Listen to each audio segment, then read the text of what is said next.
Corona में दुनिया ने केरल की जिस मंत्री को जमकर सराहा, अब वो फंसी है घोटाले के आरोप में। केरल की पूर्व स्वास्थ्य मंत्री के शैलजा, जिन्हें कोरोना काल के दौरान राज्य में स्वास्थ्य व्यवस्था को दुरुस्त रखने के लिए दुनिया भर में जमकर तारीफ मिली थी, यहां तक कि वो रेमन मैग्सेसे अवार्ड के लिए भी चुनी गई। हालांकि उन्होंने इस सम्मान लेने से इनकार कर दिया, लेकिन अब उन पर एक घोटाले का आरोप लगा है। आखिर के शैलजा किस मामले में फंसी हुई नजर आ रही हैं, ये हम आपको आगे बताएंगे। लेकिन पहले बताते हैं कि कोरोना काल में स्वास्थ्य मंत्री के रूप में उन्होंने आखिर ऐसा क्या किया था जिस वजह से वो पूरी दुनिया की नजर में आई और उनके कामकाज को मिसाल के तौर पर देखा गया।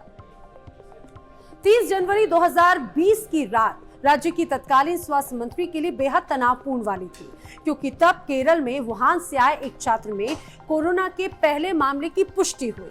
उन्होंने तत्काल आधी रात को डॉक्टर्स और स्वास्थ्य अधिकारियों की एक आपातकालीन बैठक बुलाई।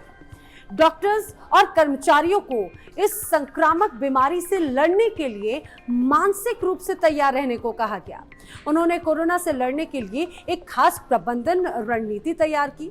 राज्य में आक्रामक टेस्टिंग शुरू कराई गई, कॉन्टैक्ट ट्रेसिंग की और मरीजों को आइसोलेट करने पर तेजी से काम किया। उनके इस प्रबंधन ने कोरोना के पहले चरण के दौरान बीमारी के प्रसार को बेहद प्रभावी ढंग से रोकने में मदद की। शैलजा प्रारंभिक चरण के दौरान कोरोना महामारी के खिलाफ केरल की लड़ाई का एक तरह से चेहरा बन गई थी।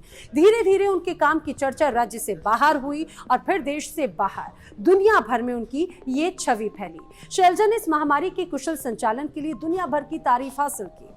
उन्हें उस समय ब्रिटिश अखबार द गार्जियन ने रॉकस्टार हेल्थ मिनिस्टर बताया था। बीबीसी ने उन्हें एशियन वुमेन कोरोना फाइटर्स की लिस्ट में जगह दी थी।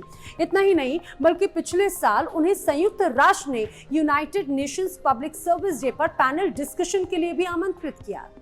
लेकिन अपने नायाब काम के लिए दुनिया भर में अपनी जगह बनाने वाली शैलजा एक भ्रष्टाचार के आरोप में फंस गई है। केरल के लोकायुक्त ने के शैलजा और कुछ अन्य लोगों के खिलाफ कोरोना के शुरुआती दौर में पीपीई किट और अन्य चिकित्सा उपकरणों की खरीद में कथित भ्रष्टाचार के मामले में जांच के आदेश दिए हैं।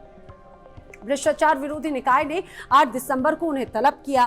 दरअसल कांग्रेस नेता वीना एस नायर ने अपनी शिकायत में आरोप लगाया कि 2020 में जो पीपीई किट खरीदी गई उसमें उन्होंने रिश्वत ली। उनकी शिकायत के अनुसार स्वास्थ्य विभाग ने पीपीई किट में 1550 रुपए प्रति यूनिट की कीमत पर खरीदे गए, जो कि खुले बाजार में कीमत से काफी ज्यादा थी। बताया जा रहा है कि उस समय पीपीई किट की जो कीमत थी वो महज 500 रुपए थी।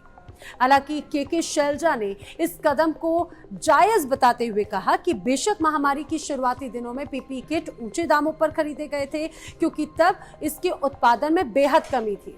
उन्होंने ये भी बताया कि ऊंचे दामों पर पीपीई किट खरीदने की मंजूरी तब मुख्यमंत्री पिनराई विजयन ने ही दी थी और उनके अनुसार सीएम ने गुणवत्ता सुनिश्चित करने के बाद किट की खरीद को मंजूरी दी, क्योंकि तब लोगों का जीवन बचाना ज्यादा महत्वपूर्ण था। के शैलजा ने यह भी कहा है कि आपदा प्रबंधन अधिनियम के अनुसार हमें जीवन रक्षक और आवश्यक सामान इकट्ठा करने का अधिकार है। हमने जब तक करीब 15,000 किट खरीदे तब तक उनका बाजार मूल्य कम होने लगा था और इसीलिए हमने बाकी 35,000 जो किट्स हैं वो दिए गए ऑर्डर कैंसिल कर दिए थे और उन्हें बाजार की कीमतों पर ही खरीदा था। शैलजा अब इन आरोपों से कैसे बाहर निकल पाती हैं, ये देखने वाली बात है। इसी तरह की कई और खास वीडियोस के लिए आप बने रहिए टाइम्स ऑफ भारत के डिजिटल प्लेटफॉर्म के साथ।